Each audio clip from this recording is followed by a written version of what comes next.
婚礼上带着白月光私奔的新郎，刚出门就遇到车祸，医生说伤得太重，需要截肢才能保命。我还来告诉医生，那可不行，至少得留个全尸。婚礼进行到一半，新郎的白月光突然现身，哭诉着要嫁给新郎。就这样，新郎抛下我这个新娘，跟白月光跑了。全场一片哗然，我成了众人眼里可怜的笑柄。双方家长乱成一团，我爸妈心急如焚地冲到我面前，质问我到底什么情况。我苦笑了一下，3年的跪舔，终究抵不上白月光的一句娶我吧。这一刻，我也清醒了。我爸见状，气得伸手紧紧捂着胸口，察觉不对，我连网拨打了120，将人送进了医院。医院的走往内，张爸安慰我，嘻嘻，张多那边交给我，我一定让这臭小子给你一个交代。将我乘舟，脸目不作声。一旁的张母紧张的开口，嘻嘻，你爸爸本身有心脏病，年纪大，这事可跟张多没什么关系。我爸的检查都还没出来，他就害怕连累上他，儿子急着提亲关系，罗欣的嘴脸真是让人看得想吐，不想他们在这里影响我妈的心情。我下了主科令，将人赶了回去。张家父母刚走，我意外接到了医院打来的电话，苏西西玛，这里是第一医院，你丈夫张多出车祸了，家属赶紧来一趟。还真是无巧不成熟，我爸爸送诊的医院恰好就是第一医院，我花不到5分钟的时间就赶到了急诊科。整个急诊大厅站满了人，充斥着痛苦。在白月光私奔的张朵也恰好在其中，他们开的车子被夹在中间，撞得几乎爆发。现如今两人生命垂危，躺在急诊抢救室里等待救援。很快就有医生走到我面前，你是张铎的妻子，我跟张铎在订婚的时候就去领个证，虽然婚礼没办完，在法律上我们确实是夫妻关系，否则医院也不会在出事之后第一时间联系到我。我点了点头。医生递来一份手术风险告知书，张铎情况危急，现在我们只能通过截肢挽救他的生命。跟你丈夫一起送来的叶宁，他的伤情较轻，暂时没生命危险，你尽快给他们交期费用，后续治疗才能跟上。抢我新郎，还想我出钱给他救命，我脑子又没被驴给踢了。我直接告诉医生跟他不熟，医生无奈，随时我尽快考虑清楚，你这边做好决定，我们也好第一时间安排手术。我拒绝在告知书上签字，含泪告诉医生，那可不行，至少得留个全尸。在医生震惊的眼神下，我直接转身离开。又来了一个好消息，在经过一系列的检查之后，我爸的身体总算平稳了下来，只要在住院观察2天没问题，就能出院。我妈彻底松了口气，拉着我说话，西西，张铎的事情你也别太着急，让他这样对你，以后一定会遭报应的。我淡淡一笑，不用以后，现实报纸不就来了吗？当天晚上，张铎的父母气冲冲地赶到了病房，见他们出现，我第一时间将人带到门外。有话我们这里说，我爸不能受刺激。话落，张母冲上来就要打我，张铎出车祸，你为什么不救他？我抓住张妈张牙舞爪的手，冷眼盯着他。张铎出车祸的时候，我爸也在抢救，我怎么去救他？换成是你会选择抛弃你的男人，还是救自己的父亲？张妈中骂道，那你就能让医生放弃治疗，不救张铎？你这女人心怎么这么狠呀？我拿出手机，按下1103个数字，递到张妈的身上。钱，每个医生诽谤我，说我要求放弃治疗，我现在就报警，让警察来处理。我根本没在任何同意书上签字，也没对医生说放弃治疗，我不信。有哪个医生敢对张奴说这样的话？果然经过我这么一恐吓，张奴怂了，说我没第一时间积极治疗张铎。他哭着倒在地上，痛苦的大喊，我儿子后半生彻底毁了，以后一辈子都得躺在床上，你高兴了吗？坏女人，一个灾星，都是你害的。医院在我走后无人续费的情况下，又联系了张铎的父母，张铎的性命保住了，双腿被迫截肢，又因为延误治疗，导致腰部以下彻底没了知觉，后半生只能躺在床上当个废人。我冷笑，阿姨，你这帽子可别乱扣，真正的灾星可还躺在你儿子身边呢。他愣了一下，瞅着我看来，我继续说，若是没有叶宁突然出现，张铎现在正在洞房花烛呢，怎么会出车祸？说不定10个月后你都能抱上孙子了。我这话简直就是在戳张妈的心窝子。她气呼呼地站起来，眼神里满是火光，叶贱人，都是他害了我儿子，害我张家绝后，我去要了他的命。望着张铎父母呼啸而去的背影，我站在原地淡然一笑，叶宁，这才是你的福报呀。几天后，张铎父母再次找上门来，他们将张铎原本在婚礼上要给我戴上的钻戒摆在了我面前，我有些诧异，阿姨，你这是什么意思？张妈笑着看向我，西西，我们张家的儿媳妇只认你一个。我将戒指推了回去，张铎的选择大家看得很清楚，我跟他没关系了。话音，张妈的脸色立刻黑沉严肃了不少，那可不行，你们可是领过结婚证的。我瞬间明白了张家父母的险恶用心，现场直接拆穿了他们。阿姨，你这不是认可我这儿媳妇，你是想给张铎找个后半生照顾他的廉价保姆吧？张铎现在成为废人了，他妈就想到我了，这老东西鬼心思可真鸡贼。我妈气得火冒三丈，指着张妈破口大骂，你也是当妈的人，你心肠怎么这么黑？这不是把我女儿往火坑里面推吗？我们家绝不答应。眼看镜头被我看穿，张妈也不装了，苏西西是张多妻子，照顾她不应该吗？你若不照顾我儿子，我就去法院告你。领了证，做鬼都是我们张家的人。这话直接将我妈给激怒，没想到张家人如此不要脸，我妈气得拿扫把家人给赶出去。临走前，张妈还不忘朝着我警告道，我给你3天时间考虑，你赶不回张家，我就让你吃不了兜着走，臭不要脸的老东西，我倒要看看他们有什么本事。西西，你婆婆来公司闹了，孙总很生气，你赶紧回来处理。原本请假的我接到同事电话后，第一时间赶回了公司。当到公司门口，我便看到张妈对着过往办公的人员发传单，控诉我弃养她儿子。听说他闹得太过分，把来公司参观的2个大客户都给吓跑了。见我出现，张妈立刻冲了上来，拽着我的手大声嚷嚷：“大家看看呀，就是这恶毒的女人丈夫出车祸，她自己躲回娘家，不管丈夫的死活。不仅如此，她还污蔑我婚内出轨。这是一栋商务办公楼，周围可不止我们一家公司。”张妈的大嗓门瞬间引来了大量的关注，众人指指点点的看着我，各种议论。张妈得意的拉着我的手，用紧着我跟她才能听清的声音说：“这就是给你一点教训，知道吗？死老太婆实在太恶毒了。”原本还想着张多已经遭了报应，我就没必要再报复回去，没想到张家如此不要脸，那我也不必客气。事实上让这老太婆吃点苦头了，大多数的人只会同情弱者。张妈年纪比我大，又是我名义上的婆婆，她的控诉已经让不少人开始同情她。我将手中的包包猛地一扔，捂着脸哀嚎起来。张家7人探视，婚礼上他儿子带着初恋丢下我跑了，气得我爸心脏病发住院，现在出了车祸，渣男成活死人，佛家又想逼我守活寡，他们还扬言要是我不听话就弄死我全家。我婚礼有邀请几个私底下交好的同事，事发后我家这点八卦就在公司传开了，听到我的哭诉，终于有同事看不下去了，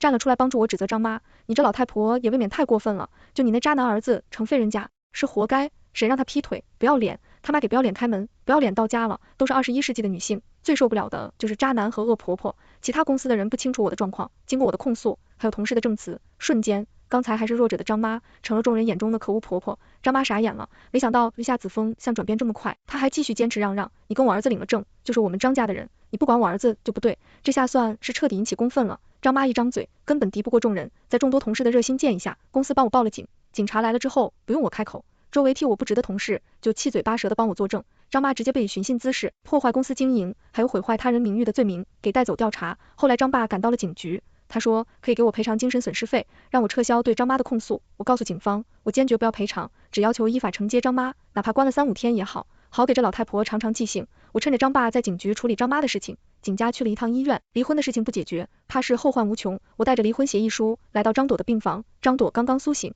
见到我，她非常激动，嘻嘻，没想到你还会来看我。我冷笑，掏出离婚协议递到她面前，离婚协议书签了吧？张朵瞪大了眼睛，惊讶的看向我，我都这样了，你居然还要跟我离婚？我问他，不离等着守活寡吗？再说，你不是要跟叶宁双宿双飞吗？我这是在成全你。张多忠没看着我，嘻嘻，我那是一时糊涂，我要娶的是你，等我好了，我们再补办一次婚礼，这次我把你娶了，我保证能让你幸福好不好？且还在这跟我画大饼呢。张朵现在肯跟我低头，是想让我给她当免费保姆，伺候她后半生。我的耐心用尽，少废话，你就说这离婚协议书你签不签？见我态度强硬，张朵也不装了，要离婚不可能。他有恃无恐地说，我现在受伤住院，就算你去法院起诉离婚，法院也不会同意的。他这嘴脸比他妈还恶臭，当初我怎么会看上这种人？不过来之前我就已经做好准备，我拿出手机，将叶宁在婚礼当天发给我的视频展示给他。张朵惊讶地说，你怎么有这个？原本叶宁是想发给我，让我对张朵死心，没想到这段恩爱的视频倒是成我手里最有力的证据。你婚内出轨罪证确凿，你觉得离婚官司我胜算有多少？现在签了，我们还能好聚好散，等到上了法庭，丢人的只会是你。我的话让张朵十分挫败，见我态度坚决，他伸手接过笔，只要他在协议上签字，一切就结束。张朵刚动笔，张爸突然冲了进来，一把抢过张朵手上的离婚协议书撕碎。苏西西，你想离婚没门？张父神情激动地对着张朵说，这坏女人，社局把你妈关到派出所，趁着我们不在来逼你签离婚协议。听见这话，张朵暴怒，苏西西，你心机粉这么深，我社局，我心机深，难道是我让张妈来公司闹，毁坏我名声的吗？原本以为张父还算有点良知，现在看来都是蛇鼠一窝。张朵，你确定这离婚协议你不签？张朵恶狠狠地看着我说，就算我死，也不会让你得逞。好，我们法庭见。既然和他没渠道，那就走法律途径。我刚走出病房，张朵的父亲又追了上来，你不能走，你必须跟我去派出所签和解书。我老婆没出来，你不能走。面对张父的穷追不舍，我转头看向他，他不是说我手段厉害吗？那我就厉害给他看。我伸手扯着领口，威胁着张父，信不信我喊一声非礼，我去跟你老婆团聚，到时候我看谁他还能护着张朵。张朵显然对我吓倒了，他弄得看着我，等我走远了，身后才传来张朵气急败坏的声音，对于这种无耻之徒，就得比他更无耻。回去之后，我立刻联系了律师，我跟张朵的婚姻太荒唐了，必须尽早结束才行。律师告诉我，张朵在这段婚姻里属于过错方，她出轨在车祸之前，所以法院很大概率会支持我提出的离婚请求。刚从律所出来，我就接到新家物业给我打来的电话，苏小姐，你家遭贼了。挂了电话之后，我立刻赶到新家，物业管家已经在家门口等着我，见我出现，立刻跟我说明的情况，你看看要不要帮你报警？这是我跟张朵的婚房，婚礼出事后，我就一直住在父母家里。我先看看少了什么，我第一时间朝着主卧冲去，保险柜里面的陪嫁的金首饰，还有一些值钱的东西全都不见了。粗略估算一下，